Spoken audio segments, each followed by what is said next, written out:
12 लाख करोड़ रुपए के लोन किए माफ, एसबीआई सबसे आगे। क्या है इसकी हकीकत? बड़े उद्योगपतियों के लोन माफ, आम जनता पर बढ़ता दबाव। देश में बढ़ते यानी खराब ऋणों की समस्या के बीच एक चौंकाने वाली जानकारी सामने आई है। बीते 10 वर्षों में बैंकों ने करीब 12 लाख करोड़ रुपए के लोन माफ कर दिए हैं। इनमें सबसे ज्यादा हिस्सा सरकारी बैंकों का है और स्टेट बैंक ऑफ इंडिया इस मामले में सबसे आगे है। सरकार ने संसद में दी जानकारी। सरकार ने संसद में एक सवाल के जवाब में बताया कि बैंकों द्वारा माफ किए गए इन ऋणों में बड़े उद्योगपतियों की कंपनियां भी शामिल हैं। इनमें अनिल अंबानी की रिलायंस कम्युनिकेशन, जिंदल ग्रुप और जयप्रकाश ग्रुप जैसी कंपनियां शामिल हैं, जो अपने लोन चुकाने में विफल रही हैं। क्या होता है लोन माफ करने का मतलब?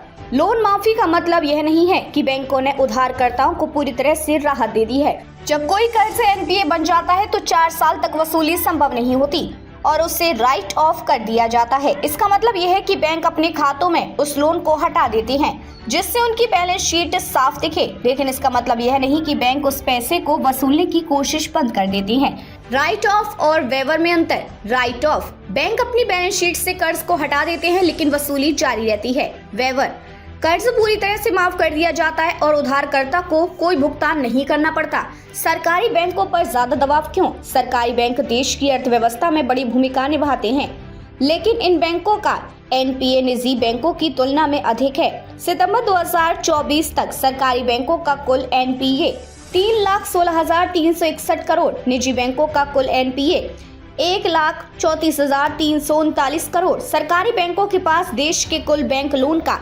51% हिस्सा है, जबकि 2023 में ये 54% था। एसबीआई सबसे आगे। किन बैंकों ने सबसे ज्यादा लोन माफ किए? SBI 1.5 lakh crore, Punjab national bank 94,702 crore, union bank of India, bank of Baroda, bank of India. इसके अलावा बैंकों ने पिछले 5 वर्षों में करीब 6.5 लाख करोड़ रुपए की राशि बट्टे खाते में डाल दी, यानी ये रकम अब वसूली के लायक नहीं मानी जा रही। बैंक और आम जनता पर इसका असर। बैंकों पर वित्तीय दबाव। जब लोन माफ होते हैं तो बैंकों का मुनाफा कमाने की क्षमता घट जाती है। नए लोन पर असर। जब बैंकों के पास फंसे कर्ज बढ़ते हैं तो वे लोन देने में ज्यादा सतर्क हो जाते हैं, जिससे आम नागरिकों और छोटे व्यापारियों को ऋण मिलना कठिन हो जाता है। ब्याज दरों पर असर। बैंक अपने नुकसान की भरपाई के लिए ब्याज दरें बढ़ा सकते हैं, जिससे आम जनता को ज्यादा महंगे लोन लेने पड़ सकते हैं। क्या कहते हैं विशेषज्ञ?